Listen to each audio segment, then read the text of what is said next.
Hey guys, tonight we begin with the lives of Egyptian concubines, women who shared a king's bed, waited years for a glance, and learned how to flirt and avoid poison at the same time. So before you get comfortable, take a moment to like the video and subscribe, but only if you genuinely enjoy what I do here, and let me know in the comments where you're tuning in from and what time it is. It's always fascinating to see who's listening from across time zones and possibly curled up under a blanket with tea. Now, dim the lights. Maybe turn on a fan for that soft background hum, and let's ease into tonight's journey together. The sun rises gently over the Nile. Birds chirp. The palace stirs. And just as your dream is reaching its most dramatic moment, probably something involving a shirtless scribe and unlimited figs, you're awakened by the soft whisper of a servant telling you, with alarming cheerfulness, that you look a bit puffy this morning. Welcome to your life as a royal Egyptian concubine. You do not sleep in. The pharaoh might not visit today. In fact, he might not visit ever. But that doesn't matter. You are a state asset, a living ornament, and your body clock now belongs to the department of looking good before breakfast. You're lifted out of your linen sheets, scratchy but fashionable, and immediately handed a bronze mirror. This is not a gesture of kindness. It's a diagnostic tool. How's your complexion? Any eyebrow hairs gone rogue? Have your lips lost their lotus petal sheen? These questions are not rhetorical. Your entire future might hinge on whether or not your face looks slightly more radiant than the girl snoring next to you. Next comes stretching, not for fitness, for posture. A crooked back means bad profile angles, and bad angles mean you're stuck in the maybe later pile for eternity. You spend 10 minutes walking back and forth, balancing a bowl of scented water on your head, while pretending you're happy about it. Breakfast arrives. A platter of dates, figs, and possibly a single pomegranate seed that someone cut in half to encourage portion control. You eat slowly, because nothing ruins a lure like chewing.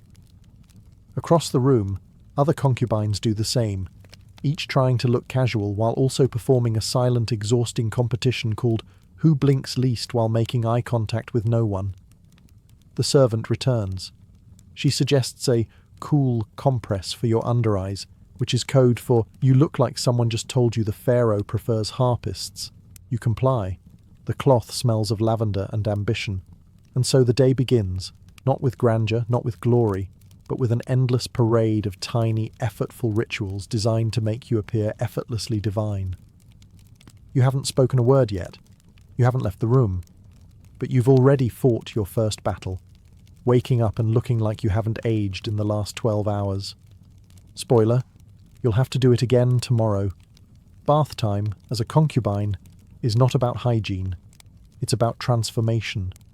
You are not just a woman with sleep crust in her eye. You are a vessel of royal potential, and apparently that vessel needs to be soaked, scrubbed, shaved, and basted like a sacred goose before it's considered presentable. You're led to the bathing chamber, which smells like a perfumery collided with a citrus orchard. The water has been steeped with lotus petals, jasmine oil, and something labelled fragrance of divine intention. It's less of a bath and more of a scented baptism. You're not just rinsing, you're entering the morning's first performance. 2 attendants approach with sponges that are both gentle and oddly judgmental. You're scrubbed with ground natron, a salty mineral powder that exfoliates dead skin, shame, and any remaining memories of village life. Every inch of you is polished like a ceremonial offering. Then comes the hair removal. Every strand below the eyebrows must vanish. Waxing, plucking, shaving, choose your torment. Body hair is seen as unsightly, unsanitary, and worst of all, common. You grit your teeth as the wax cloth is yanked and remind yourself, queens don't complain, they hiss politely. After that, oiling. Thick, rich almond oil is poured over you by someone who speaks only in compliments. You're massaged until your skin gleams and you slip slightly on the floor trying to stand. You've become a human candle. And now, the perfume. It's not spritzed, it's layered.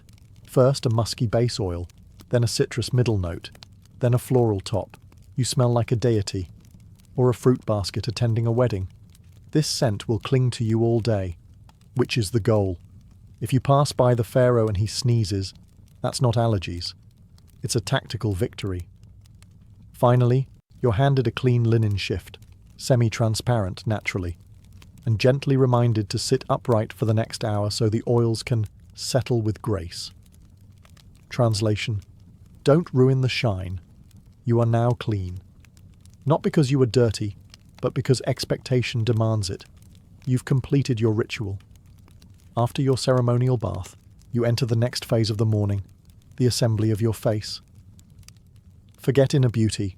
You'll need to earn divine favor with outer cheekbone symmetry and eyeliner so sharp it could be considered a military asset. You're seated in front of a polished bronze mirror, the ancient Egyptian version of a beauty influencer's ring light. A cosmetics attendant approaches carrying what looks like a miniature painter's kit. Powdered galena, red ochre, crushed carmine beetles. You are about to become a living fresco. First, eyeliner.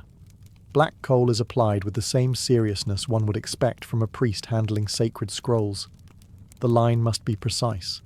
Not too thick, unless you want to look like you're auditioning to be embalmed. Not too thin, lest someone mistake you for a scribe's intern. It's a delicate balance between mystery and menace. You're told to hold still, which is helpful advice if you weren't currently being poked in the eyeball with a reed stick. One tear and the whole thing smudges.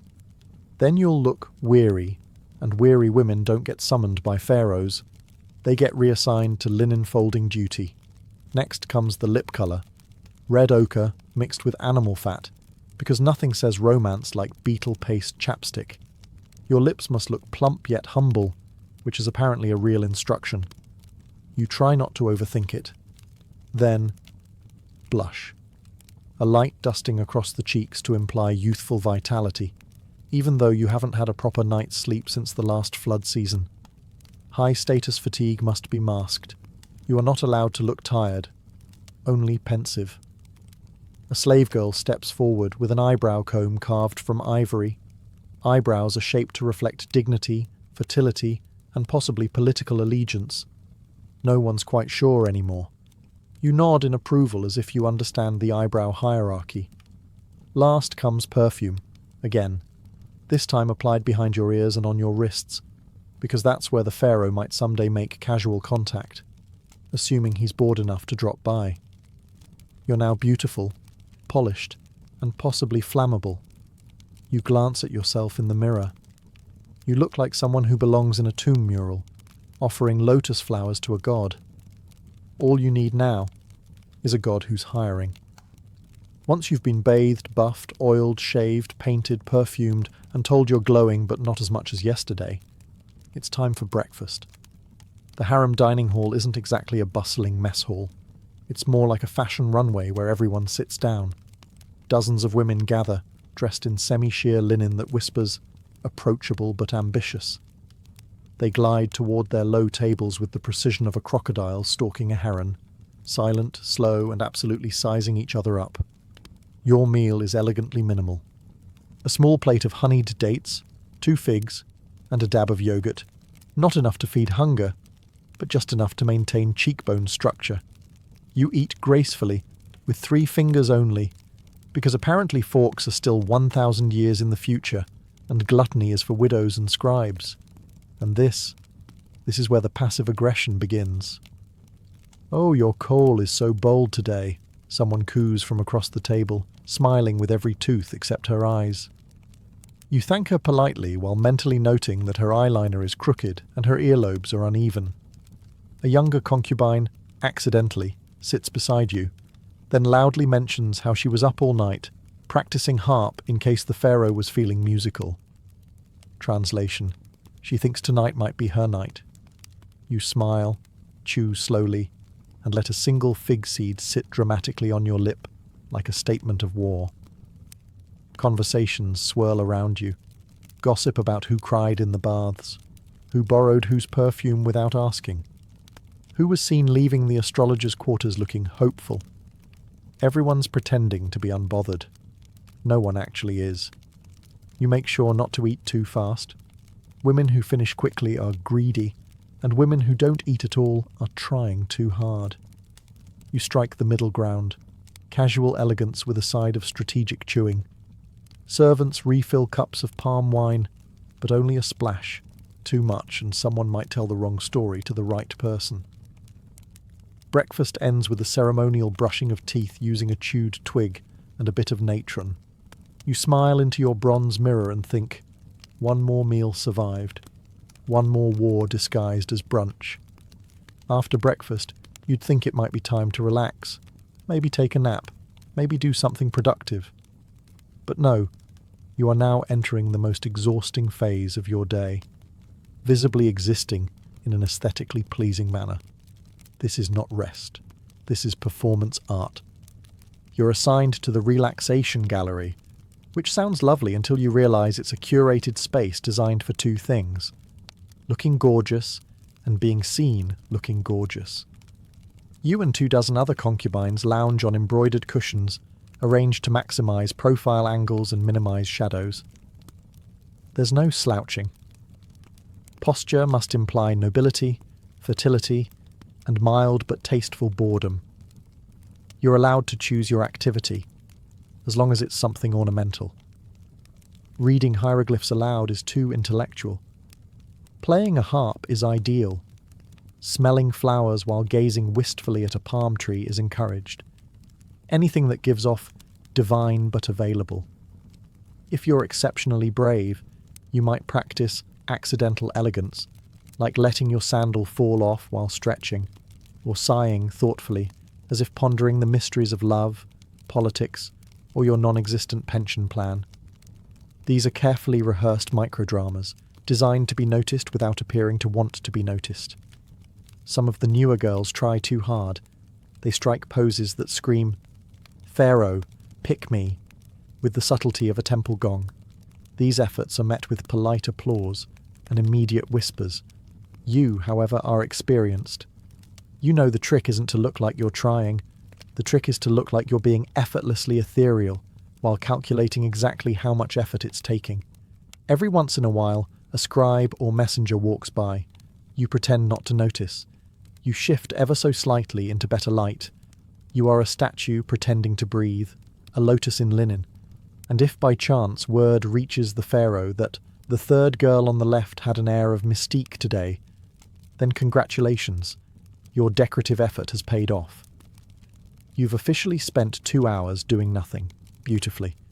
And in this palace, that's not laziness, that's strategy. After you've elegantly existed for an hour or two, posture on point, gaze misty and mysterious, it's time for the educational portion of your day. Don't get too excited. This is not the kind of education that ends in degrees or job offers. This is concubine school, where the curriculum consists of being interesting enough to hold the pharaoh's attention for 6 minutes, without giving him any dangerous ideas about women being clever. You file into a sunlit chamber where instructors await, draped in scholarly linen and armed with wax tablets. Today's lessons: harp tuning, poetry recitation, and how to tilt your head thoughtfully while discussing dreams. Music is the most respected skill. A concubine who can pluck a harp string just right can practically rearrange court hierarchies. You're taught traditional love songs, all of which include lines like, "My heart blooms like the papyrus reed," and "Your eyes are more intoxicating than date wine." You're encouraged to mean it, or at least to fake it with appropriate shoulder movement. Poetry follows, not writing it, heavens no. That's for old men with back problems. You recite it, softly, with emotional restraint. You practice saying things like, "The moon weeps for my longing," without giggling, even though everyone knows the moon is too busy controlling tides to care about your relationship status. Sometimes a priest teaches you a few basic hieroglyphs. Not too many. Just enough to write, "Pharaoh is radiant like Ra," or "I dreamed of lotus blossoms." Anything more complex risks sounding like you have opinions. You're also drilled in mythology, specifically how to compare the pharaoh to various gods without getting the pantheon wrong. Anubis is strength. Thoth is wisdom. Ra is power. Never mix them up unless you want to be remembered as that one girl who called the pharaoh a jackal. At the end of the session, you're quizzed. Not formally, of course. Just tested with subtle questions like, if the king asked you your favourite god, what would you say? Correct answer, whichever one he reminds me of. Your education may not prepare you for the outside world, but if the pharaoh ever asks for a song, a poem, or a well-placed compliment, you'll be ready. Sort of. Now that you've recited enough poetry to qualify as a sentimental statue, it's time for refinement drills. A daily routine designed to make you move like smoke, smile like a goddess, and never, ever trip over your own feet in front of royalty. First up, walking practice. Yes, walking. You'd think you mastered that sometime around age 2, but no, not here. In the harem, walking isn't transportation, it's a performance. You're expected to glide across marble as if your feet barely touch the ground. Unfortunately, your sandals are slippery, the floors are polished, and there's always one girl secretly hoping you fall. To help, your instructor hands you a clay jug filled with water and sets it on your head. The goal? Walk the length of the corridor without spilling a drop or developing a lifelong resentment for upper body tension. Every step is a negotiation with gravity and pride. Once you've survived that humiliation, it's time for dance drills. You and the others are arranged in a line and taught to sway like river reeds, but sexier. Arms up, hips loose, but not too loose. You're still supposed to be respectable. You mimic the movements of temple dancers while praying that no one sees your right foot disobey orders. Mistakes are met with constructive criticism. Well, mostly just regular criticism. You're stiff, says one instructor. Your rhythm is hesitant, says another. You nod graciously while plotting to stab your own shadow with a hairpin. Then comes the gesture lesson. Concubines don't point, they extend. They don't wave, they fan. Everything must appear effortless, even when your arm's gone numb and your perfume is starting to evaporate. Next, you're reminded of how to kneel, with devotion but no desperation. The difference, apparently, is all in the eyebrow angle. And finally, you end with voice training. How to speak softly, seductively, and never too quickly. You practice saying "my lord" 20 different ways, each with a slightly different meaning, ranging from "I am humbled by your greatness" to "please stop breathing near me." You're sweating, you're sore, and you've achieved precisely 0 things of measurable value. But you walk prettier now, which, in this palace, is everything.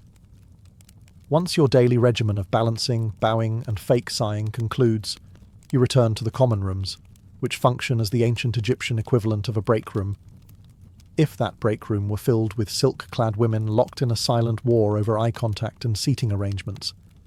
And here, gossip isn't just a hobby, it's a life skill. In fact, it's arguably the most useful survival tool in the Concubine toolkit. Some girls get ahead by dancing, others by smiling. But the truly dangerous ones, they know everything, and more importantly, who else doesn't? You sit near a group of women threading beads. The conversation starts innocently enough. Something about which servant accidentally dropped a fruit bowl in front of the scribe. But within 5 minutes, the topic shifts to who got new jewellery, who was seen leaving the astrologer's room with smudged eyeliner, and who's been mysteriously quiet since last week's sandal fitting. Names are never said directly, only implied. The tall one with the heavy perfume. You know, the girl who always looks like she's about to sneeze. Everyone nods. Everyone knows. The senior concubines don't talk much. They listen. Because real gossip isn't just juicy. It's currency. If you know the pharaoh prefers honeyed wine to date wine, that's leverage. If you know which priest his mother doesn't trust, that's insurance. You contribute carefully. Say too little, and you're irrelevant. Say too much, and suddenly you've accidentally offended Bastet, and find yourself demoted to folding ceremonial napkins. Some of the more experienced women even keep coded wax tablets. Not diaries, mind you, but tactical observation logs. A spreadsheet of betrayal, envy, and who coughed during the harp solo. And of course there's the double gossip. When someone tells you a secret about someone who already told you that same secret. That's when things get interesting. That's when you start playing palace chess. You never gossip directly about the pharaoh. That's suicide.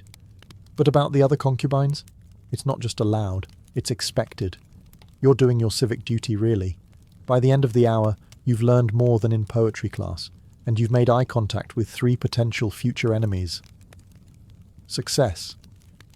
After your morning of posturing, powdering, and palace espionage, it's time to settle in for the highlight of every concubine's day. The long, suspenseful wait to maybe, possibly, be summoned by the pharaoh. Now, let's be clear, he probably won't come. He's likely busy inspecting irrigation plans, overseeing construction projects, or listening to court musicians with names like Henu the Flatulent. But that doesn't matter, because you still have to act like he might. You're led to the waiting chamber, a gilded room filled with cushions, incense, and women sitting in the same 3 poses.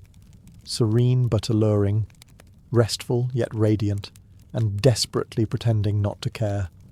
You pick a spot near the window so the natural light hits your cheekbones just right. Not that you've practiced this or anything. A servant enters. All heads subtly turn. Is she here to summon someone? No. She's refilling the fruit bowl. Still, a moment of electric tension passes as you wonder if your grape placement was regal enough. You shift positions every 15 minutes. Not to get comfortable. Comfort is forbidden. But to keep your limbs from going numb in the event you're summoned and expected to glide like moonlight. You also practice looking surprised but grateful, in case your name is actually spoken aloud. Some girls hum softly. Others read love poems they wrote themselves, which is both tragic and brave.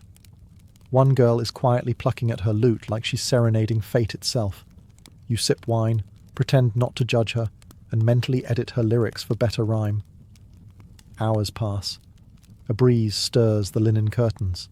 Somewhere down the corridor, a sandal slaps against stone. Everyone freezes. Then, silence. False alarm. Someone was just heading to the latrine.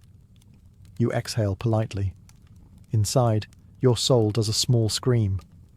Eventually, a servant does appear and calls someone else's name. There's a ripple of forced enthusiasm. You smile as if thrilled for her.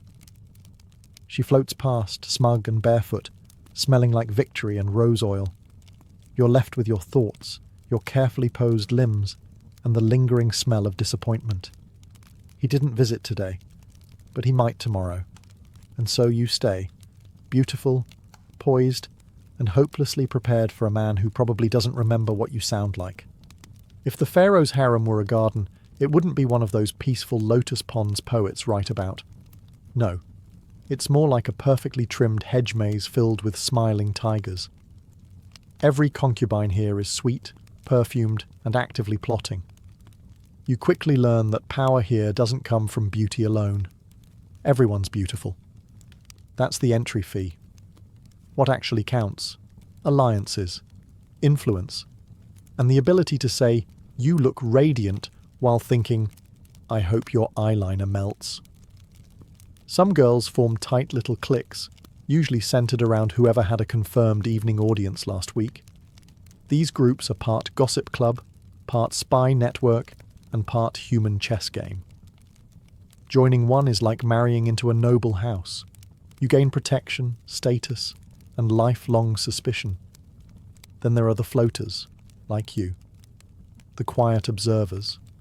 The ones who smile at everyone and trust no one. You listen more than you speak. You compliment more than you confess. And you always pretend you didn't hear what you definitely heard.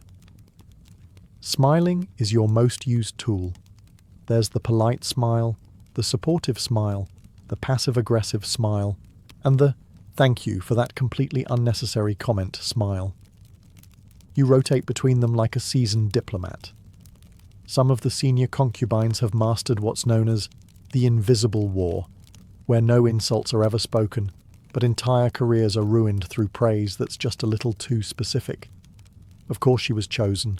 The pharaoh always liked women who looked maternal. Occasionally, a new girl tries to be sincere. She opens up, shares her past, asks for advice. This usually ends with her being emotionally flattened by breakfast the next morning. Lesson learned. You discover that maintaining neutral alliances is an art form. Compliment one girl too often and you're her servant. Compliment two and you're a traitor. Compliment none and you're distant. Best to compliment the cat, honestly. And through it all, you smile. Because smiling hides worry. Smiling buys time. Smiling convinces everyone, including yourself, that you're still in the game, even if you're just another piece being moved. Nothing changes the mood of the harem like the sudden arrival of the great royal wife, a title that means, you may all be lovely, but I'm the one whose jewellery gets its own chariot. She doesn't visit often. Frankly, she doesn't have to. Her presence lingers like myrrh and suppressed ambition. But when she does walk in, the room goes from polite rivalry to absolute emotional lockdown in 3 seconds. You don't hear her coming. You feel her, like an approaching sandstorm in silk. Conversation evaporates. Figs stop mid-air. Everyone suddenly remembers to cross their ankles, adjust their posture, and pretend to be fascinated by the nearest houseplant. And then she appears. She's older than most of you, which in concubine terms means she's seen a lot. She walks like someone who's been walking past nervous girls in expensive linen for the past 20 years. Her kohl is darker, her headdress taller. Her smile? A study in regal threat management. She makes slow, deliberate eye contact with each of you. No words, just that faint, amused expression that says, I know which of you thinks you're clever. I also know which of you cried in the bath last week. She doesn't need to raise her voice. When she speaks, it's usually something terrifyingly vague, like, I do hope the younger women are behaving with wisdom. No names, no accusations, just enough suggestion to cause a small emotional collapse in 3 corners of the room. You offer your most respectful smile, the one you save for women who could have you reassigned to weaving duty without blinking. She nods slightly. Success. You are, for today, beneath notice, which is a win. Some girls try to impress her. Girls try to... They perform subtle acts of grace, retelling a myth, adjusting a flower vase just so, complimenting her choice of anklet like it's a sacred relic. She humours them. She's seen it all. Because she was you once, but she played the game better, and she won. Then, just as suddenly, she leaves, gliding out of the room like a vision in gold. No one breathes for 10 seconds. Then, slowly, conversations resume. Softer, more careful. The Queen has walked in and reminded everyone what power really looks like. As the sun sets over the palace walls and casts a golden glow over the Nile, the atmosphere inside the harem shifts. Perfume is reapplied, hair is retied, linen is straightened. Because as darkness creeps in, so does possibility. And with it, an elegant form of emotional torment known as maybe tonight. You've spent all day being polished, painted, and perfectly polite. Now you wait. Again. But this time, the stakes feel higher. This isn't about being seen, it's about being chosen. Maybe the pharaoh will send a servant, maybe not. The only certainty is the tension in the air and the faint smell of rose oil and ambition. The younger concubines pretend not to care. They hum softly, rehearse harp melodies, or casually mention they had dreams involving royal cobras and marriage. The older ones, wiser, sharper, simply sit back and sip their wine. They've played this game too long to show their hand now. You, of course, do what all smart women do at dusk in ancient Egypt. You smile vaguely and try not to look like you're rehearsing your surprised but thrilled reaction in your head. The servant enters. Everyone goes still. She clears her throat. Names are never shouted. They're whispered, like sacred chants. If it's yours, you rise gracefully, as if the moment hadn't consumed your thoughts all day. If it's not, you keep your face pleasant and sip your wine like it doesn't suddenly taste like despair. Tonight, it's not your name. You nod, smile, and offer an encouraging look to the girl who was called, even as your own confidence quietly crawls under a cushion and weeps. But the show must go on. You remove your jewelry. You unpaint your face. You bathe. Again. Though this time it's more about washing off hope than sweat. You slip into your night linen and curl onto your mat, pretending you're grateful for the quiet. Above you, the moon hangs full and indifferent. Somewhere, music drifts from the upper chambers. You tell yourself maybe tomorrow, because that's what keeps you here. Not certainty, but the ritual of not knowing. And in this place, uncertainty is the most intoxicating drug of all. As the palace slips into silence and the oil lamps burn low, the harem enters its most secretive and absurd realm. Dream time, where ambitions bloom unchecked and reality politely excuses itself. You lie on your mat, eyes open, staring at the ceiling. The linen above you shifts in the breeze like a lazy ghost. Around you, other concubines murmur quietly, sharing the strange visions they've had lately. Walking on lotus petals, pharaohs with lion heads, birds that speak in riddles. It's all very poetic and only mildly insane. But here's the thing. In this palace, dreams matter. A well-timed dream can shift your standing more than all the perfume in Thebes. Interpret the right symbols, and suddenly you're not just a concubine. You're a vessel of divine wisdom. Misinterpret them, and you're the girl who claimed Ra wanted her to lead a poetry recital. You keep your own dream journal. It's a cracked papyrus scroll tucked under your mattress. You write things like, flooded courtyard, symbolic of emotional repression, or Pharaoh smiled at me, then turned into a fish. Less clear. If you ever find a priest who likes metaphors, this thing could catapult you into real influence, or at least better seating at breakfast. Sometimes dreams are shared strategically. One girl recently dreamt she saw the Queen offering her lotus blossoms. Everyone knows it didn't happen, but now she gets invited to the Queen's embroidery circle. That's the power of fabricated sleep visions. They're deniable and useful. You dream too. Of rising. Of being more than decorative. Of having your own estate. Of whispering advice to the pharaoh and him actually listening. Occasionally, you dream of just leaving. But then you remember. Outside the palace there are fields, sandstorms, and husbands who chew with their mouths open. Inside, there's at least the illusion of opportunity. You roll over and whisper your latest dream to your friend. It involved a cat walking backward and offering you a crown. She nods like that's perfectly normal. Definitely bastard, she says. Power is coming. You both pretend to believe it, because here, dreams are currency. Papyrus is cheap, and hope, however delusional, is the only luxury that's free. By your 14th bath and 29th fig, you start wondering, what exactly is freedom? It's a word whispered sometimes, not often and never loudly, by the older concubines, usually after too much wine. They'll look off toward the distant hills and mutter things like, I remember when I could walk to the market alone, or once I picked my own hairstyle. And you'll nod respectfully while trying to picture a life where your biggest decision wasn't which incense blend to wear at dusk. On paper, you live in unimaginable luxury. Silk, music, security, and meals that don't involve scraping dates off the ground. But in practice, you have fewer choices than a basket of lentils. Want to leave the palace? That's adorable. You belong to it now. You are technically not a prisoner. But try walking past those guards with your eyeliner slightly smudged and see how far you get. Want to marry? Only if the pharaoh forgets you exist long enough to permit it, which ironically feels less like rejection and more like parole. Want to raise your voice?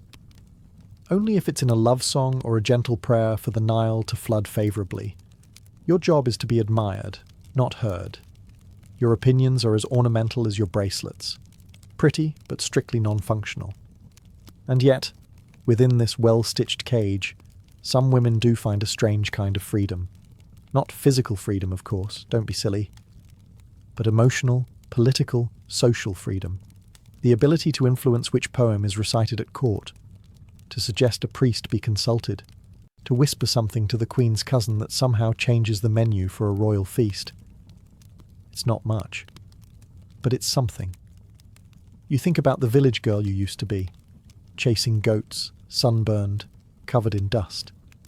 She was free in the can go outside sense, yes. But now, you're free in the knows how to manipulate 3 noble families without lifting a finger sense. Is that better? You're not sure, but you do know that freedom here is never given. It's performed, like everything else. And the better your performance, the less anyone questions whether you're free at all. One day you won't be here anymore. Maybe you'll be replaced by someone younger, with shinier hair and better loot skills. Maybe the pharaoh will lose interest entirely and take up falconry full-time.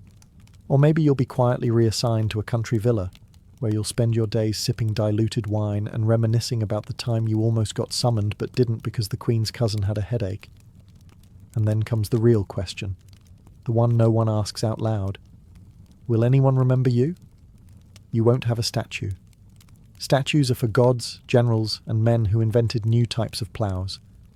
Your name might appear in a court ledger somewhere. Line 34. Extra lotus oil for concubine. Name illegible. That's your grand historical footprint. The scribes won't write songs about you unless you die tragically young and poetically near a fountain. But even then, someone else will probably get the credit. Still, you hope. You hope the queen remembers you as the one with the steady hands, or that girl who never flinched during eyeliner application. You hope one of the younger concubines imitates your posture one day without realizing it. You hope a servant whispers, "She once made the pharaoh laugh," like it means something. Maybe that's all legacy really is. A few scattered memories drifting through someone else's afternoon. But on certain nights, especially the ones when the air smells like myrrh and the moonlight hits the courtyard just right, you let yourself imagine more. Maybe your name will end up in a forgotten scroll. Maybe a modern scholar will read it centuries later and wonder who you were. Maybe they'll mispronounce it, publish a theory, or turn you into an exhibit with poor lighting and a misspelled plaque. Still, it's something. Because you were here. You outlasted rivals. You mastered posture, deception, poetry, and staying silent in 5 languages. You turned obedience into performance and hope into strategy. You lived in a palace, even if it wasn't really yours. And in a world where most women never left the mud brick walls of their village, you became a whisper in the palace of kings. Maybe that's not immortality, but it's close enough. The feast is over. The music has faded. The nobles have loosened their belts and unfastened their shoes. But for the bride and groom, the most humiliating and crucial part of the day is just beginning. In medieval Europe, marriage wasn't sealed with a kiss. It was sealed with witnesses, sheets, and often a whole room of in-laws. The bedding ceremony, as it was called, was less a celebration of love and more a legal performance, one that turned the bedroom into a courtroom and the bed into the final contract. You see, in the medieval world, sex wasn't just personal, it was political. A noble family needed heirs, and heirs required proof. So after the wedding feast, the entire community, or at least the most nosy and powerful members, would accompany the newlyweds to their chambers. And they wouldn't stop at the door. They'd come in. If you were lucky, they might just remove your shoes, offer a toast, or sing a bawdy song before leaving you to it. If you were less fortunate, they might stick around long enough to see you naked, inspect the bedclothes, or cheer you on with mocking advice and drunken encouragement. Some families even required a bishop or midwife to inspect the bride beforehand, or the sheets afterward, for signs that the deed had been done. Why the intrusion? Because marriages weren't private unions, they were public contracts. A noblewoman's virginity was political capital. A nobleman's ability to consummate was a legal obligation. Without a consummation, the marriage could be annulled. And without witnesses, it was your word against the world's. It didn't matter if the bride was trembling, or the groom was drunk, or both were strangers to one another. What mattered was that someone saw, or claimed to see, the beginning of their conjugal union. And if they didn't, the marriage might not count. In this strange twilight between feast and consummation, the couple's private life began as public spectacle. Their first night together wasn't about intimacy or joy, it was about proof, and often that proof came with an audience. And that, dear viewer, was just the beginning of the ceremony. Once the final toast had been raised and the last course cleared, the newlyweds weren't given privacy. They were given an entourage. Servants, family members, priests, and even minstrels formed a procession to escort the couple to their marital bed. And this wasn't some quiet, respectful send-off. It was a raucous theatrical parade, often loud, occasionally lewd, and completely devoid of subtlety. The groom might be half carried, half dragged by his friends, already red in the face from too much wine, or dread. The bride, in contrast, was often pale, silent, and escorted by her female relatives, whose job it was to ensure she didn't bolt or faint. If she was a noblewoman, this was her debut as property. If she was a peasant, it was still a public performance of modesty and obedience. Either way, it was theatre, and everyone had a role to play. And the music? Oh yes, there was often music. Not sweet romantic violins, mind you. Drums, pipes, and the occasional crude song shouted in rhythm with each step. In France, they called it the charivari, a rowdy, mocking serenade meant to embarrass the couple and encourage a successful union. Think medieval hazing with a religious blessing. Upon reaching the bedchamber, the couple didn't simply step inside and close the door. Instead, they were ceremoniously undressed, often by relatives or attendants. The groom might be stripped down by his groomsmen, the bride gently, or not so gently, disrobed by her maids or matrons. Every layer removed wasn't just fabric, it was symbolic. Childhood gone. Autonomy gone. Now, you belong to each other. More accurately, to the family alliance. In some regions, a priest or bishop gave a final blessing over the bed, as if holiness could somehow sterilize the awkwardness. In others, a cup of wine or spiced milk was passed between the couple, a last comfort before the main act. And the witnesses? They might not leave just yet. Some stayed behind the curtain, some stood near the door. A few particularly determined ones waited outside the room with ears pressed to the wood. In short, this was no gentle stroll to privacy. It was a forced march into adulthood, carried on a wave of cheers, songs, and uninvited eyes. And the worst part? The night had only just begun. If you were hoping the crowd would discreetly exit and let the couple awkwardly find their rhythm in peace, think again. In many medieval regions, the concept of privacy during a wedding night was practically non-existent. The entire point of the bedding ceremony was to prove consummation. And in a world where land, power, and alliances were passed down through bloodlines, that proof had to be irrefutable, even if it meant peeking through curtains or literally sitting in the corner of the room. Let's be clear. Not all witnesses were intrusive. In some traditions, nobles or village elders might only escort the couple to the bed, remove a shoe, tuck in the covers, say a prayer, and then leave. Symbolic enough to count. But in other cases, the situation took a turn from symbolic to straight-up voyeuristic. Certain royal courts demanded clerics, midwives, or matrons to remain in the room, just in case anything went wrong, or didn't happen at all. Some nobles even went so far as to appoint official witnesses, who would later sign written attestations of consummation. These weren't just casual guests, these were notaries of the night. The implication was clear: you weren't alone, and you weren't allowed to fake it. It gets worse. There are accounts, yes, real ones, of high-born wedding nights where courtiers or family members would listen for specific sounds, watch for movements under the sheets, or even inspect the bed sheets the next morning for signs of deflowering. Blood-stained linen? Proof of virginity and honour. A clean sheet? Cause for scandal and annulment. And if the bride was suspected of being less than pure, the pressure doubled. She might be questioned, examined, or even accused of witchcraft if things didn't go as expected. The groom didn't escape scrutiny either. If he failed to perform, especially in noble families, it could trigger lawsuits, church inquiries, or diplomatic embarrassment. Of course, not every ceremony reached this level of absurdity. Peasants might have had a slightly more relaxed experience, often sending guests away after a few crude jokes and toasts. But in elite circles, where bloodlines were currency, failure to consummate publicly, or believably, could collapse entire dynastic plans.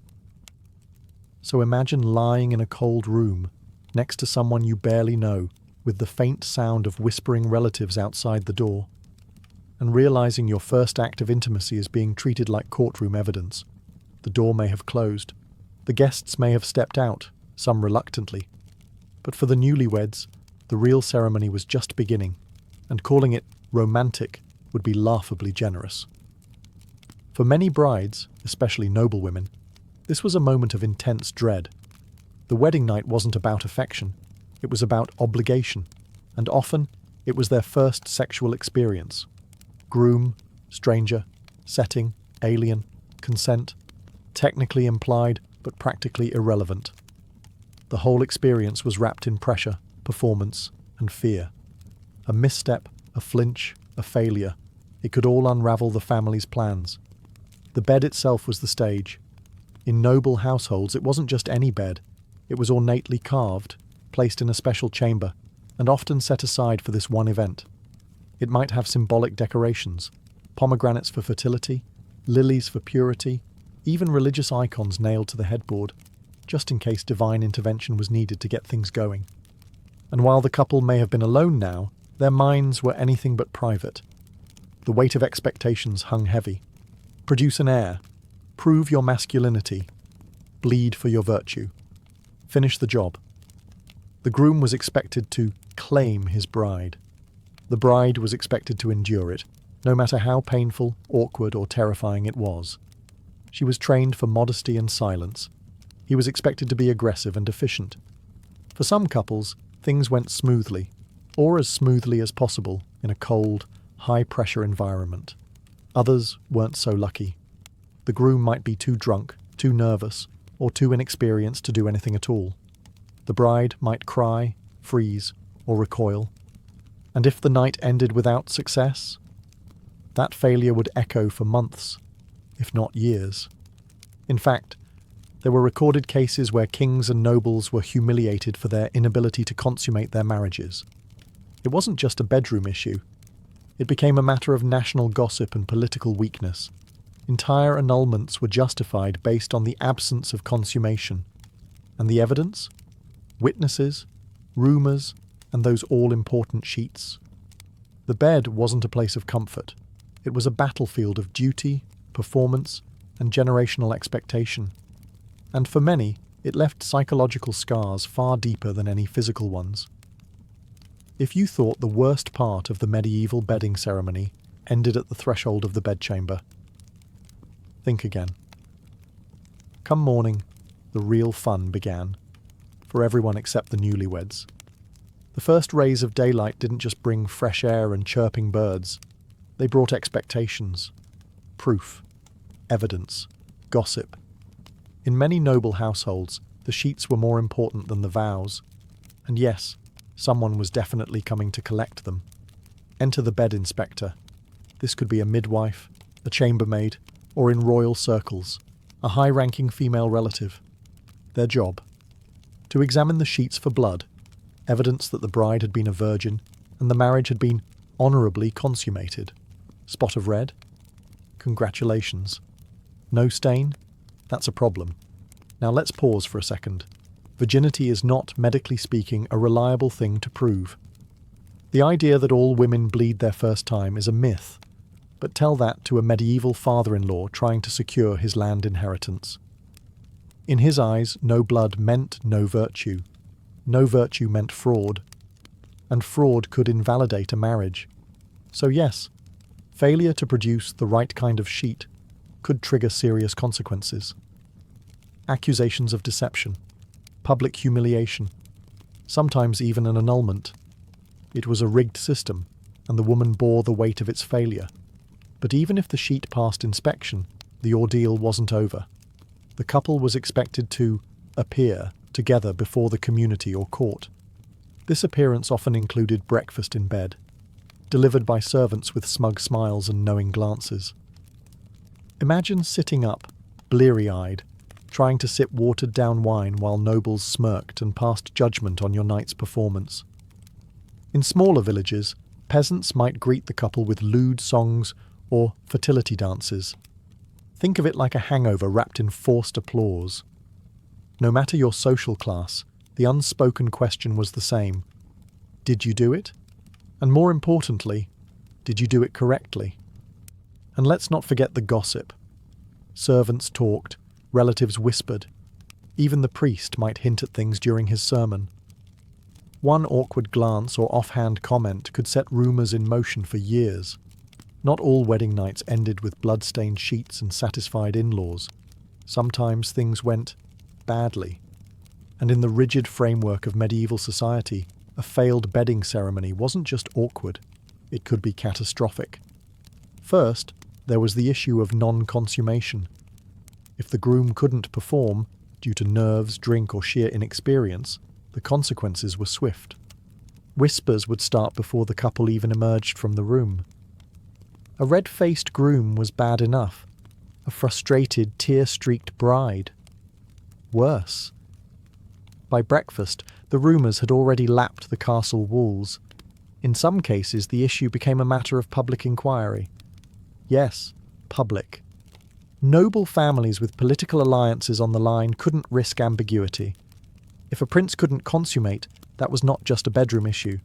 It was a dynastic threat. Courts might call on midwives, physicians, and even clergy to test the groom's virility. In France and England, there were actual court cases where grooms were ordered to publicly prove their manhood. One unfortunate nobleman in the 16th century had to submit to a full investigation, complete with witness testimony and physical examination, all because his bride said nothing had happened. On the bride's side, failure to bleed could lead to accusations of prior impurity. Whether it was true or not didn't matter. The stain was on her reputation, and her family's honour hung in the balance. Some desperate women resorted to faking the evidence, using animal blood or pricking their own fingers to stain the sheets. A risky tactic, but sometimes the only option. Then came the worst-case scenario, annulment. If the marriage wasn't consummated, the church could declare it invalid. That meant the dowry might be returned, alliances broken, and the woman labelled damaged goods. For noblewomen, this could spell exile to a convent. For commoners, it meant public shame and social demotion, and in rare but real cases, violence followed. An enraged groom, humiliated and desperate to defend his honour, might accuse his wife of witchcraft, deception, or adultery. Women were beaten, imprisoned, or worse, all because of a failed expectation. What began as a ceremony of union could thus end in separation, scandal, or even punishment. The bedding ceremony was never just about sex. It was a public trial of bodies and reputations. And when the trial failed, it left wreckage behind. While the general concept of the bedding ceremony appeared across much of medieval Europe, the way it played out varied wildly from region to region. Each culture added its own flavour, some just awkward, others downright bizarre. In Scandinavia, for instance, the ceremony often involved the bride being carried, sometimes upside down, across the threshold of the bedchamber, symbolising her transition from maidenhood to marriage. In more rural traditions, the groom's friends might try to sabotage the consummation by playing pranks, singing loudly, or even locking him out of the room as a joke. Brotherhood had its limits, apparently. In Germany, it wasn't uncommon for the bedding to involve an actual bed race. Yes, a bed, with wheels, dragged through the village with the newlyweds on it while neighbours banged pots and pans in celebration, or mockery. The more noise, the better. It was believed to ward off evil spirits, and subtlety. In Ireland, a more symbolic practice took place. While the bedding was still expected, the public part often stopped at the chamber door. but older women of the village might hover nearby, ready to offer fertility charms, advice, or, less comfortingly, a critique of the bride's childbearing hips. Meanwhile, in France, the bedding was more of a legal spectacle. In royal courts, the bride and groom might sign documents in bed, with clergy present to sanctify the act, and in particularly dramatic ceremonies, nobles would pull the bed curtains shut with a flourish, as if drawing the curtain on a play. Which, in many ways, it was. Spain, on the other hand, leaned heavily into Catholic symbolism. A crucifix might be placed above the bed, with prayers recited before any physical act occurred. The Church wanted to remind you, this was not just passion, it was duty blessed by God. Passion, of course, was optional. And among peasants, things were generally more relaxed, though still public. A village might follow the couple home with torches, sing songs outside the door, or even sneak up to bang on the shutters mid-act. Romance? No. Communal entertainment? Absolutely. No matter where you were, one thing was consistent. The bedding ceremony was never just for the couple. It was for the family, the village, the church, and the law. The sheets might have varied, the songs might have changed, but the awkwardness? That was universal. As strange and structured as the medieval bedding ceremony was, it existed in a world full of contradictions. It was sacred and crude, formal and farcical, deadly serious yet oddly comedic. And among all the rules, rituals and superstitions, there existed an entire undercurrent of unspoken behaviours, things everyone knew, but no one ever said aloud. For instance, everyone knew the groom might be terrified. Sure, masculinity was prized, but not every young man came to the bedchamber with confidence or experience. If he failed to rise to the occasion, it was quietly blamed on nerves, or too much wine, or even sorcery. Wives were told to be patient, or discreet, or both. The bride, on the other hand, was expected to be silent, modest, and still. But behind closed doors, she might weep, plead, or simply freeze. These were taboo topics, never spoken about during morning gossip or courtly banter, but well known to mothers, nurses, and the older women tasked with preparing her. And then there was the humour. Because of course there was humour. The medieval world wasn't always grim and grey. It had room for mockery and mischief. The bedding ceremony was ripe for it. Drunken friends might swap the groom's nightshirt for a woman's robe. A chamber pot might be hidden beneath the covers. In some regions, guests tied bells to the bed, so everyone would know exactly when the deed was done. It was crude, yes, but also a release valve for a ritual so tense it could snap. Even priests sometimes got in on the joke, offering blessings with the thinnest of veils over double meanings.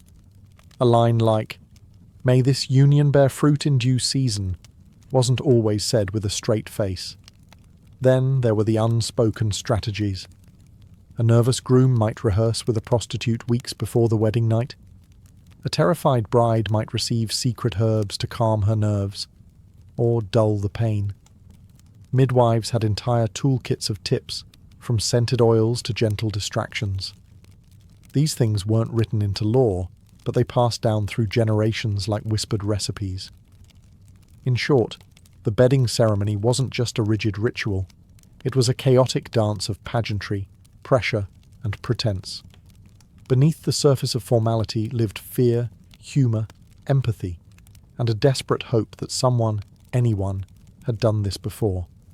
The bedding ceremony may seem barbaric by modern standards, but for centuries it was a foundational ritual, etched into the very fabric of marriage, law, and social identity.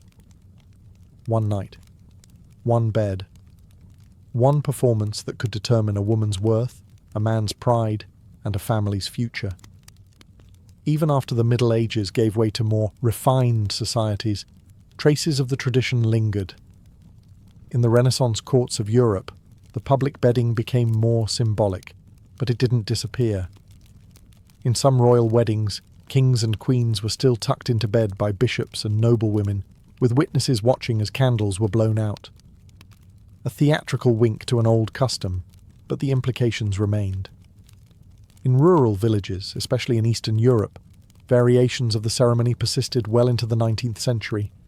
The sheets were still inspected, songs were still sung, and the couple still performed under the collective gaze of their communities. Privacy, it seemed, was a luxury not afforded to those expected to produce heirs or obey tradition. The Church, too, helped preserve the ceremony's legacy. Canon law insisted that consummation sealed a marriage, not just the vows. In some cases, couples who had exchanged words but not bodies were still considered not truly married in the eyes of God. A quiet union in a forest? Invalid. A public bedding, confirmed by testimony? Rock solid. What's perhaps most striking is how many of these ideas still echo today, albeit in subtler forms. The obsession with virginity, the pressure for newlyweds to have a perfect honeymoon night, the expectation that a couple's love must be proved physically, immediately, and preferably photogenically. The medieval bedding ceremony may be gone, but its ghost lingers in wedding night anxieties and societal judgments about sex and marriage. For the medieval couple, that night was more than a ritual. It was a trial by fire, a shared trauma, a moment they would never forget, no matter how their marriage unfolded afterward. Some bonded through the absurdity, others were scarred by the pressure, but all of them, noble or peasant, ready or terrified, were dragged through a night that wasn't about romance, but about ritual, performance, and survival. And so the bed stood, not as a place of love, but as a stage. And history watched. If you lived in medieval Europe and had a toothache, you were already in trouble, because in this world dental care didn't exist, not in any form we'd recognize. Your teeth were on their own. No toothbrush, no toothpaste, no floss, no idea what bacteria was. The mouth was just another hole in your face, and if something went wrong in there, you dealt with it the same way you dealt with every other kind of pain, by gritting your teeth and praying to Saint Apollonia, the patron saint of dental agony. The average medieval diet didn't help. Bread was coarse and often mixed with ground-up bits of stone from poorly milled flour. Meat was common but rarely fresh, and vegetables were boiled into oblivion. Sugar wasn't yet the enemy. It was barely even on the scene in most parts of Europe, but decay still came fast. By your mid-20s, your smile likely resembled a haunted graveyard, crooked, yellow, and missing several key residents. If you developed a cavity, it wouldn't be cleaned. It would fester. The pain would start as a dull ache, then become sharp and constant.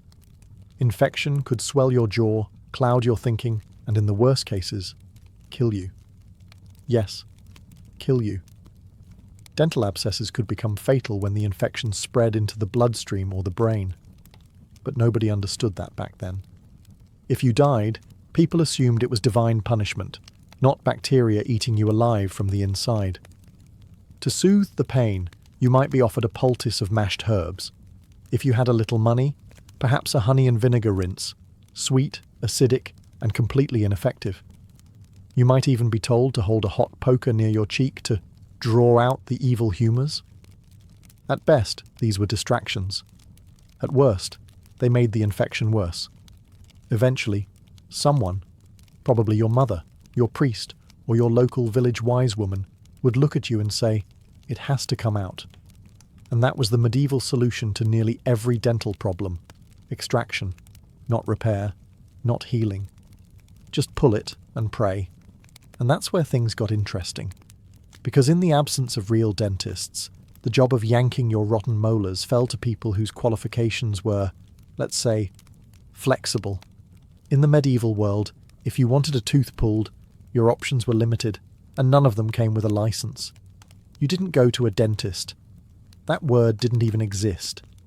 Instead, you walked into the shop of the local barber surgeon, a man who might give you a haircut, lance a boil, amputate your leg, and rip out your molar, all before lunch. Barber surgeons were the working-class doctors of the day. They weren't university educated. They didn't study anatomy with monks or debate Galenic theory in Latin. They learned on the job, often apprenticing under other barbers who taught them two essential things: how to sharpen blades and how to keep a person alive long enough to charge them afterward. Tooth extractions were considered minor surgery, something messy, painful, and beneath the dignity of university-trained physicians. So barbers took over. Their tools were basic but terrifying: iron forceps, long-handled pliers, curved hooks, and in some cases, their bare fingers. None of them were sanitized. If you were lucky, the tools were wiped on a rag between patients. If you weren't, they were still sticky with someone else's blood. There was no anesthesia. A barber surgeon might offer you a stiff drink, a leather strap to bite down on, or a prayer. You sat in a chair, or just stood still, and hoped your nerves held. Some barbers worked quickly, yanking the offending tooth in one brutal motion. Others needed several tries. If the tooth broke off mid-pull, they'd dig out the roots with a hooked instrument. This, unsurprisingly, caused screaming, flailing, and fainting. But barber surgeons weren't just butchers. Many took pride in their craft. Some became so well known for their dental work that they travelled from village to village like rock stars of oral misery. They'd set up in market squares with signs advertising their skills. A popular technique was to display recently extracted teeth on a string or nail them to the post, proof of experience, if not hygiene. Did the patients complain? Rarely, because in the medieval mind, the pain of a rotten tooth was worse than anything a man with pliers could do. And besides, if your barber botched the job, there wasn't exactly a dental malpractice board to file a complaint with. Not every medieval person waited for their teeth to rot out before doing something about it. There were attempts, strange, gritty, often questionable attempts, at keeping the mouth clean. And the centerpiece of medieval oral care? Tooth powder. Forget your sleek tube of minty toothpaste. Medieval tooth powder came in little ceramic jars or pouches made of linen. The recipes varied wildly depending on region, wealth, and how desperate you were, but common ingredients included crushed bones, burnt bread crusts, powdered herbs, and ashes. Some added crushed oyster shells, pumice stone, or charcoal for extra abrasion. In short, it was like scrubbing your teeth with sandpaper and calling it self-care. The powders were applied with a rag, a finger, or if you were wealthy, a rudimentary toothbrush made from twigs or hog bristles. No one really understood the concept of bacteria or tooth enamel. So the goal wasn't to kill germs, it was to scrape away grime and improve your breath. If your mouth smelled like death, you were probably considered unlucky, sinful, or French. Mint, sage, rosemary and salt were popular additions, not for hygiene, but for scent. They masked the odour of decay and made it slightly more pleasant to be in kissing distance. The upper class might import exotic spices like cinnamon or clove, crushed and mixed into their powders. For peasants, old soot and bone dust would do. Then there was honey. Yes, honey.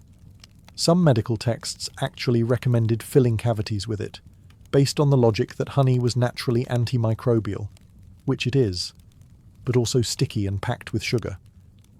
So the end result was like stuffing a wound with syrup. It may have calmed the pain temporarily, but it also accelerated the decay. And yet, it was still one of the better ideas they had. Some remedies ventured into the absurd. Powdered mouse skulls, boiled dog's milk, and even urine rinses were touted by certain quack physicians as cures for toothache. Did they work? Of course not. But when your gums were throbbing and your jaw was swelling, you'd try just about anything. In short, medieval oral care was less about prevention and more about survival. If your breath didn't kill your social life, the powder probably just wore your enamel down to the nerve. But hey, at least you tried. When medieval medicine failed, and it often did, people turned to the next best solution: magic, religion, or both. Because if crushed bone powder and honey-stuffed cavities couldn't fix the problem, maybe God or a charm tucked under your pillow could.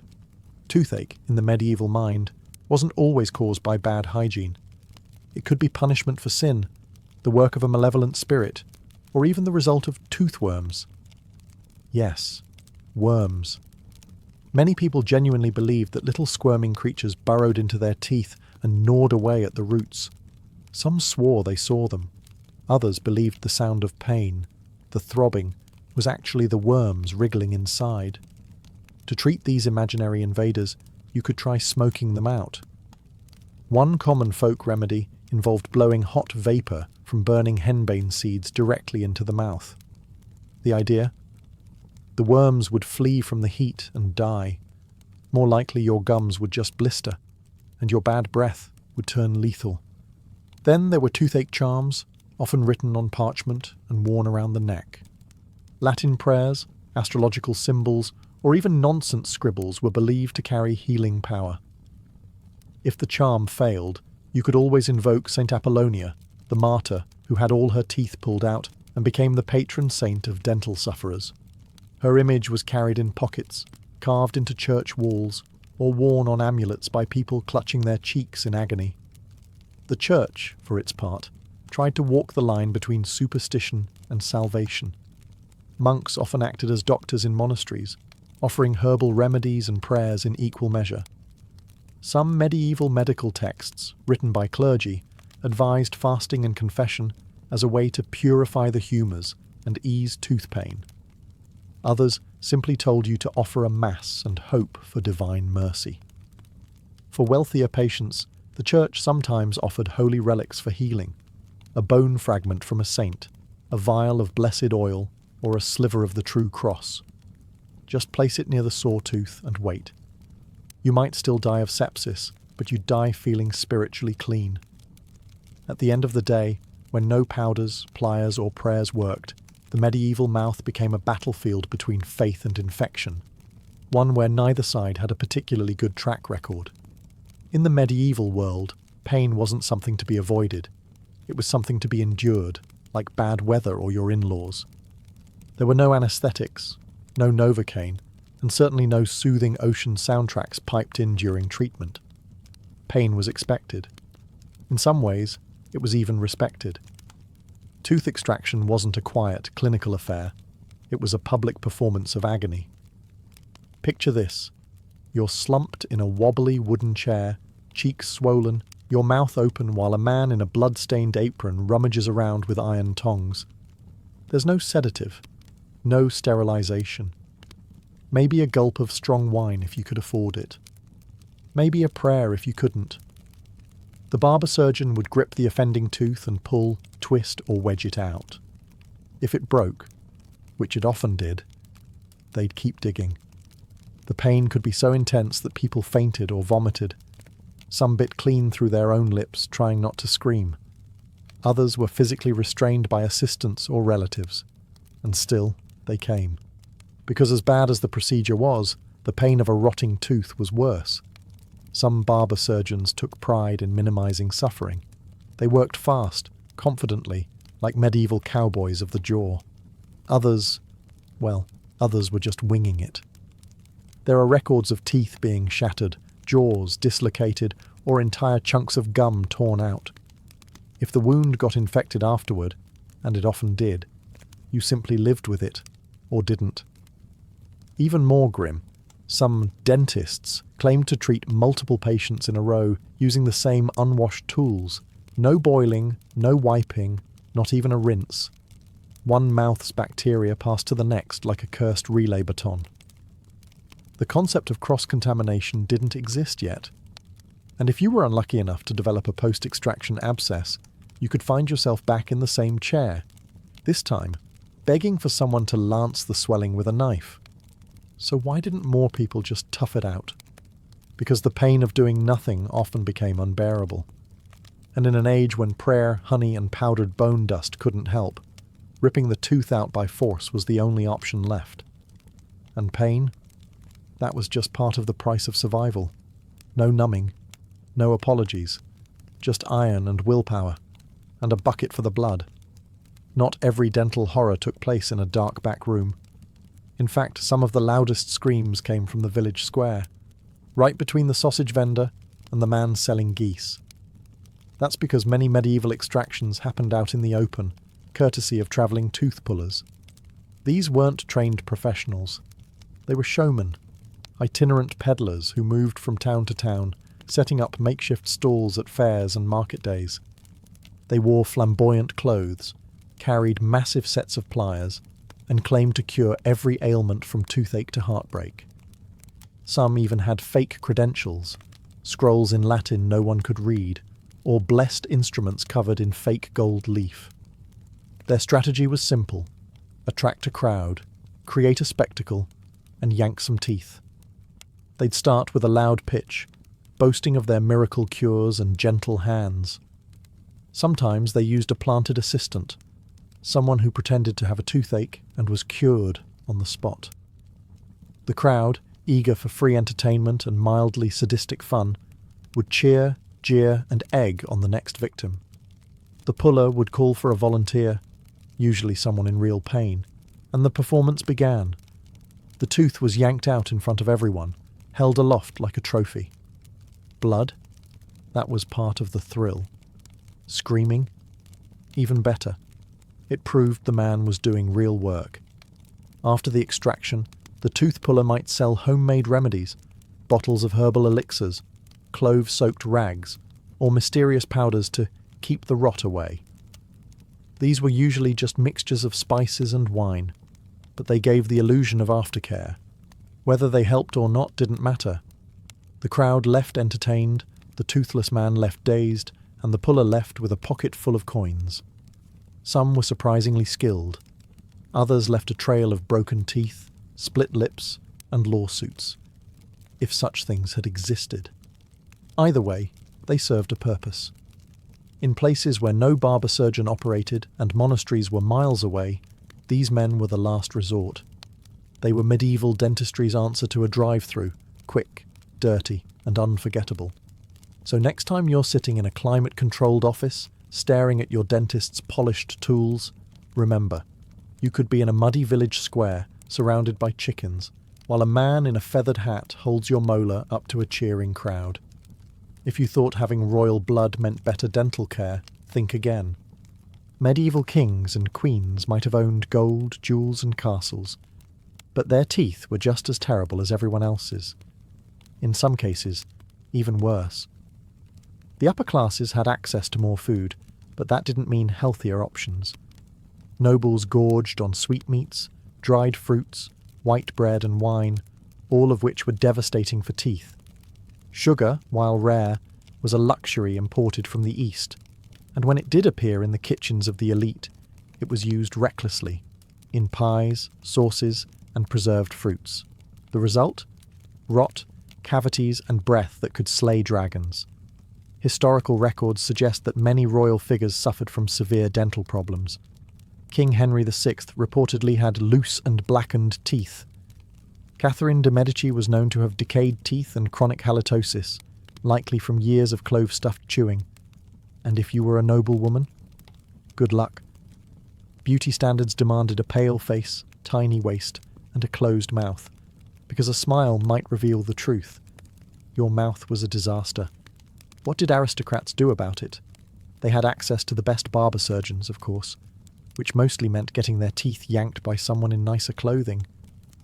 Queen Elizabeth I famously suffered from terrible dental pain. She was so afraid of having a tooth pulled that one of her bishops had a rotten tooth extracted in front of her, to prove it wasn't so bad. It didn't work. She refused treatment until the infection spread to her jaw. Nobles also tried to cover the problem with cosmetic tricks. Some painted their teeth white with lead-based powders, highly toxic, of course. Others chewed perfumed pastilles to mask the stench of decay. Perfume for the mouth. Imagine that. No wonder courtships happened mostly through letters. In portraits, you'll notice, royal smiles are rare. That wasn't an artistic choice, it was practical. Smiling showed your teeth.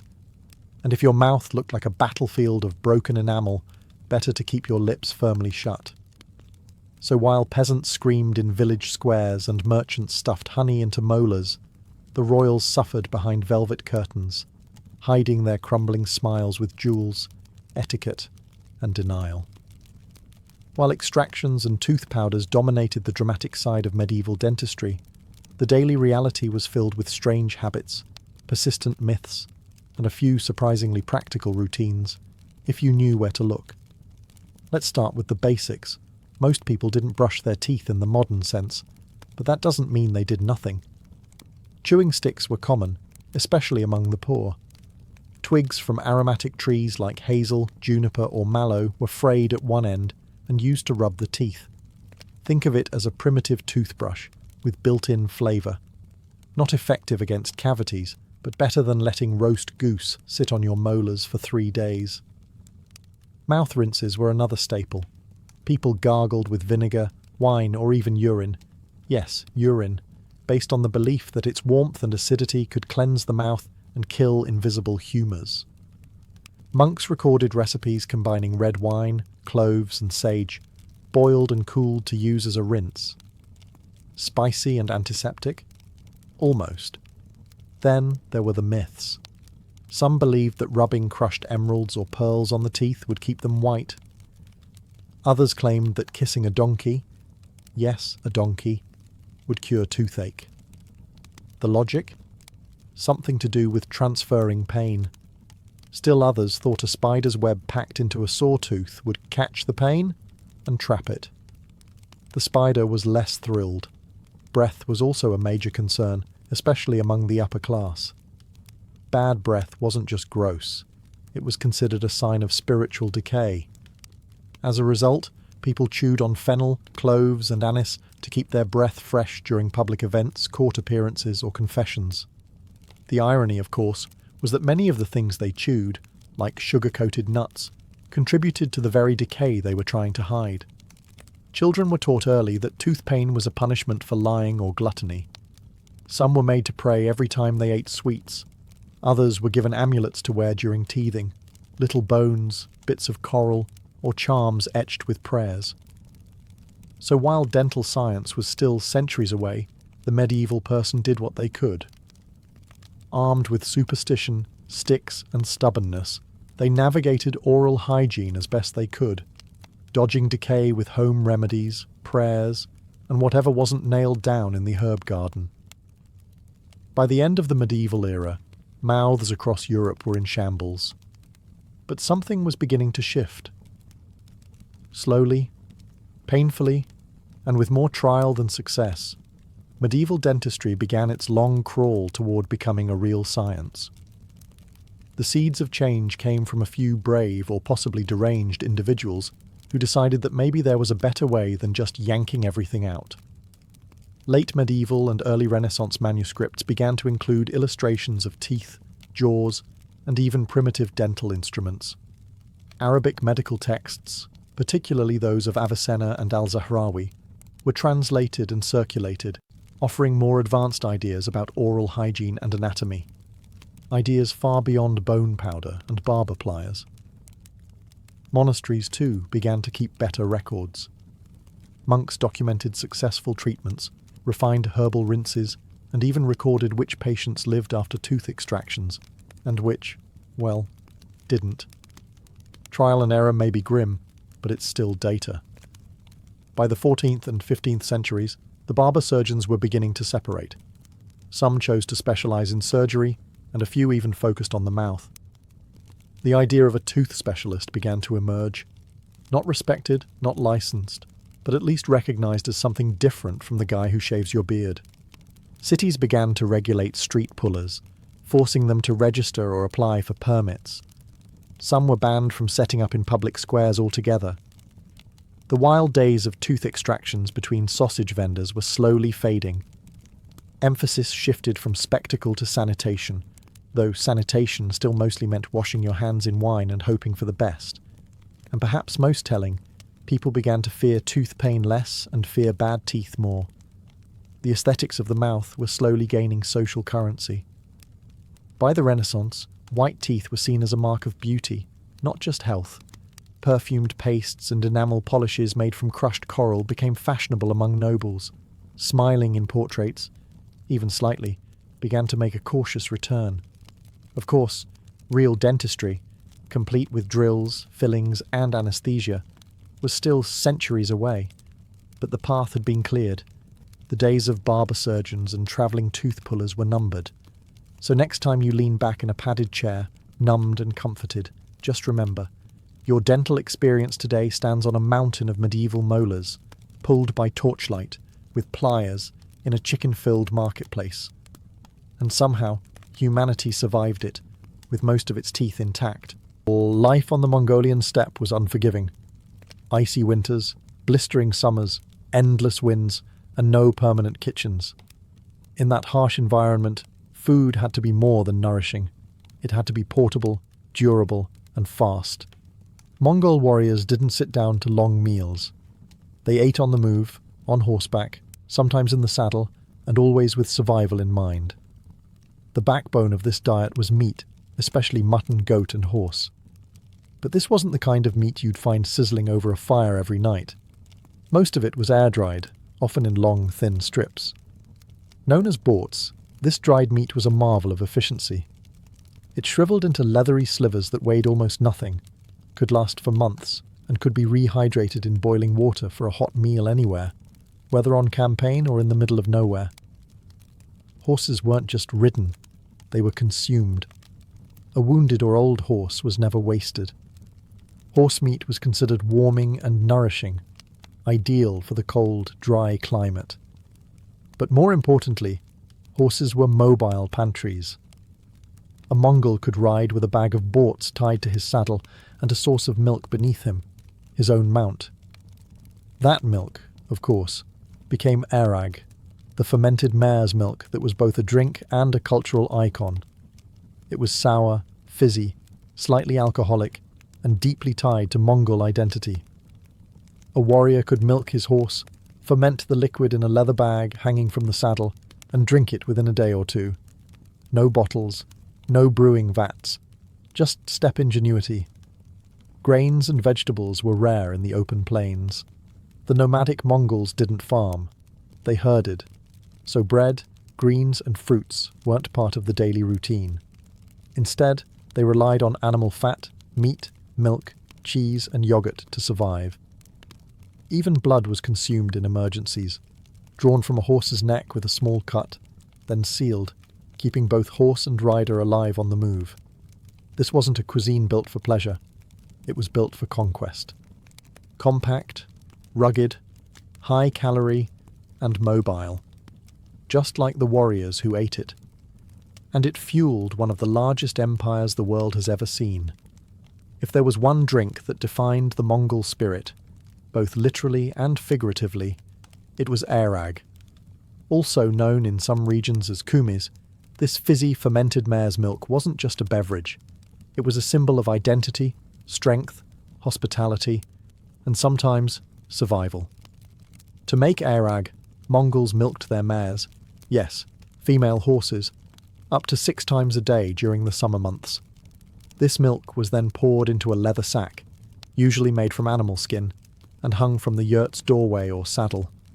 It wasn't left alone.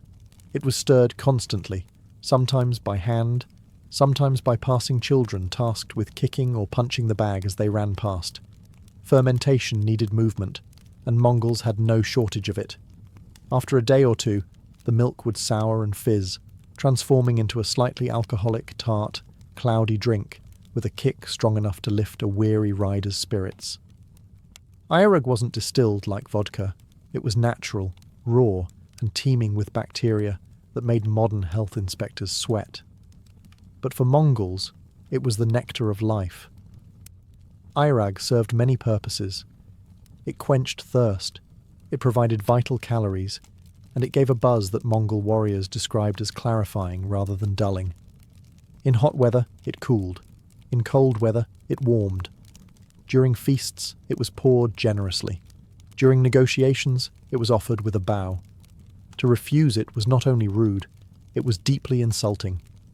Guests arriving at a Mongol camp were traditionally greeted with a shallow silver bowl of airag.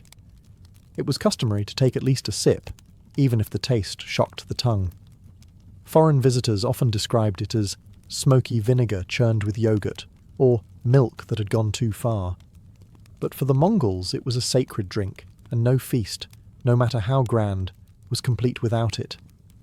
There were also variations. Older airag could be distilled into a stronger liquor called arki, clear, sharper, and not for the faint of heart. This became the Mongol version of spirits, used in toasts, rituals, and sometimes even in medicine. In short, airag was more than just fermented milk. It was fuel for the steppe, a tool of diplomacy and a cultural cornerstone. To understand Mongol food is to taste airag, sour, wild, and unforgettable. The Mongol army didn't conquer half the known world on an empty stomach. Their battlefield rations were stripped down, brutal and effective, just like their campaigns. Forget army kitchens or supply caravans. Mongol warriors carried their food with them, sometimes tucked into their saddlebags, sometimes under the saddle itself, slowly warming as they rode.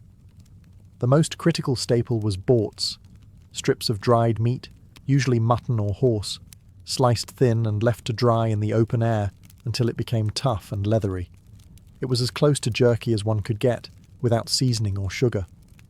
Lightweight and nutrient-dense, borts could be eaten raw, like trail mix, or boiled into a simple soup. One handful could sustain a man for an entire day. But Mongols didn't stop at meat. They also relied heavily on fat, especially in the form of cakes or dumplings made with rendered mutton fat, flour, and sometimes dried cheese. These high-calorie snacks were brutally efficient, dense, greasy, and packed with enough energy to power a horse raid at full gallop. They didn't melt, spoil, or crumble. You could ride for days with one stuffed in your sleeve. In colder regions, warriors also drank broth made from boiled animal bones, a rich, oily stock that helped maintain warmth and energy during long campaigns. Combined with dried meat and fat, it created a kind of proto-stew that could be heated quickly over a fire, or even with hot stones dropped into a pot of water. For longer marches, warriors sometimes mixed borts with water in a flask, letting it steep throughout the day. By nightfall, they had a makeshift soup without needing to stop and cook. It wasn't delicious, but it worked. In emergency situations, Mongol soldiers had a gruesome fallback. They would cut a vein in their horse's neck, drink the blood, and seal the wound. The horse lived, the rider lived, and the campaign moved on. There were no fancy sauces, no spices, no courses. Mongol warrior food wasn't meant to be enjoyed. It was meant to keep you alive while galloping across thousands of miles of terrain. And it did that job with brutal, minimalist precision. When Mongols weren't raiding distant cities or galloping across the steppe, they actually did settle down, at least temporarily. And when they did, cooking shifted from saddlebag improvisation to a more stable, if still minimalist, domestic setup inside the GR, the traditional Mongol yurt. A gyr wasn't just a home, it was a movable fortress of felt and wood, designed to withstand the screaming winds of the steppe. Inside, space was sacredly organized. The door always faced south. The fire burned in the center, and the cooking happened right above it. The kitchen, such as it was, consisted of a metal tripod, a few cast-iron pots, and a supply of wood, dried dung, or animal fat for fuel. Mongol women typically handled food preparation. They didn't follow recipes, they followed survival. The most common method of cooking was boiling. Meat was chopped into chunks, fat was tossed in liberally, and everything was left to simmer in a rich broth. There were no spices, just the flavours of the meat, fat, and sometimes fermented milk products. Salt was a precious commodity and used sparingly, if at all. One beloved dish was boudog, a specialty made by stuffing a deboned marmot or goat with hot stones, sealing it tight, and letting it cook from the inside out. The process was primitive, but the result was tender, juicy meat infused with smoky flavour. It was messy, theatrical, and undeniably Mongol. In colder months, milk was transformed into curds, yogurt, and cheese. These were either eaten fresh or dried into hard discs that could last for months. Dried curds, called arul, were so tough they could crack a tooth, but they were nutritious, and kids gnawed on them like candy. Gyr meals were communal, often eaten by hand, with everyone seated on the floor. Meat was passed around, broth was slurped directly from bowls, and fingers were licked clean. Cleanliness was pragmatic. Knives were wiped on sleeves and leftovers were tossed to the dogs, or reused in the next meal. Despite its simplicity, the Jia kitchen was the heart of Mongol domestic life. It was where survival met routine, where the day's hunt became dinner, and where a nomadic family could, for a moment, feel rooted, even if the land beneath them was always shifting. For the average Mongol, food was fuel. But at the court of the Khans, food became politics, prestige, and power. The same warriors who lived off dried mutton and fermented milk on the steppe transformed into patrons of grand, multicultural banquets when seated under the silk canopies of imperial courts. At the height of the Mongol Empire, especially during the reign of Kublai Khan, the kitchen went from campfire to culinary theatre. The empire had expanded from Hungary to Korea, and so had its pantry. Cooks were imported from Persia, China, India, and beyond, each bringing their regional flavours, methods, and ingredients to the imperial table. A Mongol court feast was a stunning contrast to the harshness of life on the steppe. There were roasted lambs, whole spit-roasted birds, and stuffed pastries filled with seasoned meats. Chinese cooks prepared delicate dumplings and rice dishes. Persian chefs offered rich stews, dates, nuts, and flatbreads perfumed with saffron. Indian spices occasionally made an appearance: fennel, cumin, and pepper, brought by traders along the Silk Road. Drinks flowed freely, especially arag, of course, but also wine from the Caucasus, rice liquors from China, and stronger distilled spirits known as arki. Gold and silver goblets passed from hand to hand while entertainers performed: singers, acrobats, even trained animals. The centerpiece of many banquets was a tower of cooked meat, sometimes sculpted into elaborate shapes: dragons, warriors, or horses. It was a display of both abundance and imperial power. To feed this well meant you could conquer anything. Yet even amid the extravagance, Mongol culinary values remained. Meat was king, dairy was sacred, and waste was frowned upon. Slabs of mutton still showed up beside delicacies. Bowls of broth were offered before and after the feast, symbolizing the humble origins of the nomads, now sitting on silk cushions. What made Mongol court feasts unique wasn't just the volume of food, it was the fusion. The empire's reach turned its kitchen into a diplomatic buffet, a showcase of diversity held together by the unshakable stomach of a people raised on boiled fat and fermented milk.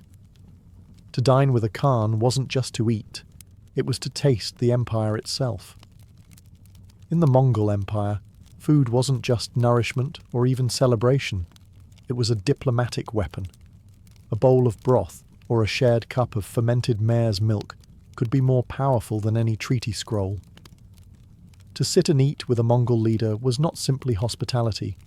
It was recognition, a ritual of loyalty, and a test of mutual respect. Steppe diplomacy began with food. Foreign emissaries and merchants arriving at a Mongol camp or court were not immediately brought before the Khan. First, they were fed. Irag was poured. Mutton broth was served. The quality and order of dishes revealed everything: how honoured the guest was, whether the Mongols considered them a friend or someone to watch. Declining food, especially arag, was a diplomatic disaster. Refusing to drink with the Mongols signalled distrust or superiority. Worse yet, it could imply disgust. To insult a nomad's food was to insult their identity. More than one negotiation ended prematurely because a delegate from some European court refused to sip the sour, bubbling drink of the steppe. And just like that, talks collapsed. But for those who embraced the ritual, the rewards were enormous. Merchants who shared their own dishes, dried fruits from Persia, dates from Baghdad, wine from Armenia, often found themselves welcomed, protected, and given special trading rights. The Mongols appreciated novelty, but only if it was offered with humility. Feasts were often used to cement alliances. Marriages, military agreements, and new vassals were celebrated over long tables strewn with lamb ribs and bowls of boiled dumplings. Guests were expected to eat heartily, not just as a courtesy, but as proof they could stomach the reality of being under Mongol rule. Food was also used as a subtle test. An ambassador might be offered a cut of meat from the shoulder, a position of honour. If the meat came from the rump, it was a polite way of saying, "You're not that important." A bowl of rich broth indicated respect. A bowl of thin milk, bare minimum. In the Mongol world, diplomacy began with the teeth. And to survive it, you had to know when to chew, when to toast, and when to nod politely with a mouth full of boiled fat. For a nomadic people constantly on the move, food preservation wasn't just smart, it was life-saving. Without pantries, cellars, or marketplaces, Mongols had to turn their diet into something mobile and shelf-stable. And they managed to do that using nothing more than wind, sun, salt, smoke, and sheer practicality. The most iconic preservation technique was air drying. Meat, especially mutton or horse, was sliced into narrow strips and hung from ropes strung between yurts or saddles. The cold, dry Mongolian air did the rest. Within days, the meat lost most of its moisture and became borts, the ultimate protein-packed travel ration. Properly dried, it could last for months, even years, without spoiling. This borts could be ground into powder and mixed with water to create quick soups, added to dough for dumplings, or simply chewed like jerky. It was light, compact, and virtually indestructible, perfect for warriors galloping across the Gobi or deep into enemy territory. Dairy, too, was preserved in ingenious ways. Milk was churned into butter, then clarified and stored as fat blocks. Yogurt was dried into arul, rock-hard cheese curds that could be eaten as is or softened in broth. These weren't snacks. They were edible insurance policies, capable of surviving a long winter or a failed hunt. Fermentation was another tool. As we've seen with Airag, mare's milk was turned into a fizzy alcoholic drink. But cow, goat and sheep milk were also fermented into yogurt and sour creams, then stored in skin bags or pots. These products were acidic, resistant to spoilage, and added valuable probiotics. Though the Mongols didn't know that part. They just knew it worked. Salt curing and smoking were used when possible, especially in areas closer to rivers or forests. Fish could be smoked and tied to saddles. Organ meats were often boiled and stored in fat to prevent spoilage, a kind of rustic confit. Storage itself was creative. Mongols used leather bags, felt-wrapped bundles, and even the hollowed-out stomachs of animals to carry food. Saddlebags doubled as both transport and kitchen cabinet. There were no clay jars, no glass containers, just whatever you could strap to a horse and forget about until your next meal. In short, Mongols mastered the art of making food last without ever stopping. It wasn't fancy, but it kept them fed, fierce, and forever mobile. For the Mongols, food wasn't just fuel or pleasure. It was bound by ritual, superstition, and social code. What you ate, how you ate it, and who you shared it with said everything about your place in the world. And certain foods, they were not to be taken lightly.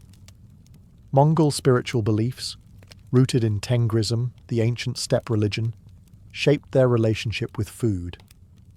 Animals weren't just meat on legs, they were sacred life-givers.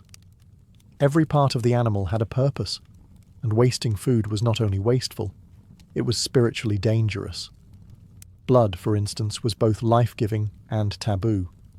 Though horse blood might be drunk in emergencies, the spilling of blood in a domestic setting, especially indoors, was considered deeply impure. Meat was ideally butchered outside, with great care, and shared among the group to ensure balance and respect. The fire in the yurt used for cooking was sacred. You didn't throw bones into it. You didn't shout or curse near it. And under no circumstance did you ever step over it. Doing so was believed to insult the spirits and bring misfortune, not just to the person who committed the act, but to the entire camp. Certain foods were avoided altogether.